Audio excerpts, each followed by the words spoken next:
सोचिए, क्या कोई ऐसा राज हो सकता है जो हमें ना सिर्फ लंबा बल्कि खुशहाल और सेहतमंद जीवन दे सके? जापान में एक ऐसा ही सीक्रेट है, एक छोटा सा शब्द, इकिगाई। ये सिर्फ एक शब्द नहीं है, बल्कि जीने का एक पूरा फलसफा है। आज हम इसी जापानी रहस्य की परतों को खोलेंगे। तो शुरुआत एक बहुत ही दिलचस्प सवाल से करते हैं। कभी सोचा है कि इस दुनिया में ऐसी कौन सी जगह है जहां के लोग न सिर्फ सबसे लंबी जिंदगी जीते हैं, बल्कि सबसे ज्यादा खुश और सेहतमंद भी रहते हैं? इसका जवाब है जापान का ओकिनावा द्वीप। जी हां, इस जगह को अमरों की भूमि यानी लैंड ऑफ इमॉर्टल्स भी कहा जाता है। और पता है क्यों? क्योंकि यहां 100 साल से ज्यादा उम्र वाले लोगों की गिनती दुनिया में सबसे ज्यादा है। और इन लोगों का सीक्रेट क्या है? वो है इकिगाई। ये एक जापानीज कॉन्सेप्ट है जिसका मतलब बहुत ही सिंपल और गहरा है। हर सुबह बिस्तर से उठने की एक वजह, मतलब एक ऐसा मकसद जो जिंदगी को एनर्जी और खुशी से भर दे। तो सवाल ये है कि ये इकिगाई लंबी उम्र से जुड़ी कैसे है? असल में ये जवान रहने की एक कला है। और यहाँ हम सिर्फ फिजिकल बॉडी की बात नहीं कर रहे, बल्कि मन को, दिमाग को हमेशा यंग और एनर्जेटिक बनाए रखने की बात कर रहे हैं। यह एक बहुत ही इंटरेस्टिंग बात है। जापानी कल्चर में ना रिटायरमेंट जैसा कोई शब्द ही नहीं है, मतलब वो कॉन्सेप्ट ही नहीं है। ओकिनावा के लोगों के लिए काम सिर्फ पैसे कमाने का जरिया नहीं, बल्कि ये उनकी पहचान है, उनकी खुशी का सोर्स है। वो अपने पैशन को तब तक फॉलो करते हैं जब तक उनका शरीर साथ देता है। और काम को देखने का यही नजरिया हमें इकिगाई की गहराई तक ले जाता है। देखिए, ये सिर्फ कुछ अच्छी आदतों का कलेक्शन नहीं है।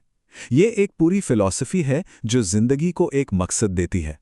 यह हमें सिखाती है कि काम, परिवार और अपनी कम्युनिटी के बीच एक खूबसूरत बैलेंस कैसे बनाया जाए।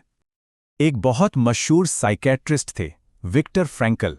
उन्होंने कहा था, जिस इंसान के पास जीने का कोई क्यों होता है ना, वो किसी भी कैसे से गुजर सकता है। इकिगाई बस वही क्यों है। सोचिए, ओकिनावा के लोगों ने वर्ल्ड वॉर II जैसी भयानक चीजें देखी हैं, लेकिन उनके जीने के मकसद ने, उनके इकिगाई ने उन्हें हर मुश्किल से लड़ने की हिम्मत दी। तो वो कौन से छोटे छोटे सीक्रेट्स हैं जो एक लंबी और खुशहाल जिंदगी की गारंटी देते हैं? चलिए अब ओकिनावा के लोगों के डेली रूटीन के कुछ सबसे जरूरी पिलर्स को समझते हैं। उनका पहला और सबसे बड़ा सीक्रेट है हारा हाची बू। ये एक रूल है जिसका मतलब है अपना पेट सिर्फ 80% तक ही भरो। कभी भी ठूस ठूस कर मत खाओ।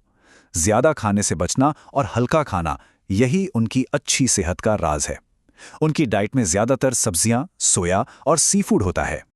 अच्छा, खाने के बाद आता है दूसरा पिलर, जेंटल मूवमेंट।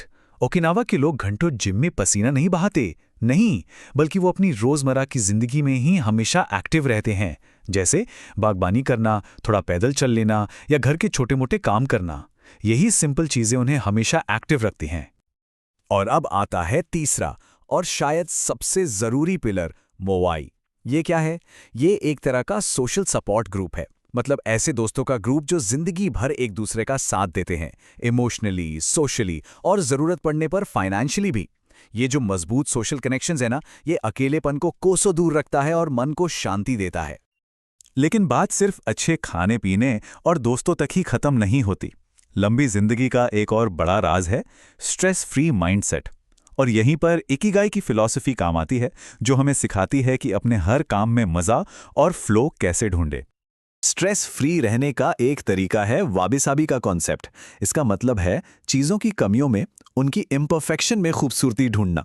मतलब ये मानना कि हर चीज का परफेक्ट होना जरूरी नहीं है, और जिस पल हम इस बात को मान लेते हैं, उसी पल आधा स्ट्रेस तो वैसे ही खत्म हो जाता है।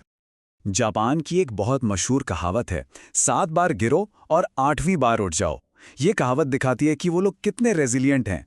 ओकिनावा के लोग मानते हैं कि मुश्किलें तो जिंदगी का हिस्सा हैं, लेकिन हर बार गिरने के बाद वापस खड़े हो जाना, यही असली ताकत है। परेशानियां उन्हें तोड़ती नहीं, बल्कि पहले से भी ज्यादा मजबूत बना देती हैं। और फिर आता है फ्लो का कॉन्सेप्ट। ये एक ऐसी स्टेट होती है जब हम किसी काम में इतने खो जाते हैं कि हमें समय का पता ही नहीं चलता।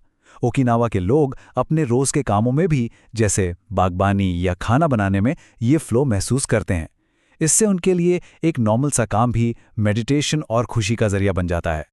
तो अब तक हमने ओकिनावा के लोगों के सीक्रेट्स तो जान लिए, लेकिन अब आता है सबसे बड़ा सवाल, कोई अपना इकिगाई कैसे ढूंढे?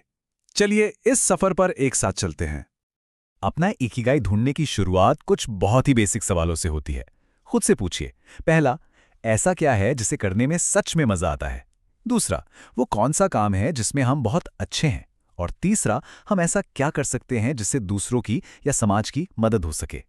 कहते हैं कि जहां इन तीनों सवालों के जवाब आकर मिलते हैं ना, बस वहीं कहीं इकिगाई छिपी होती है।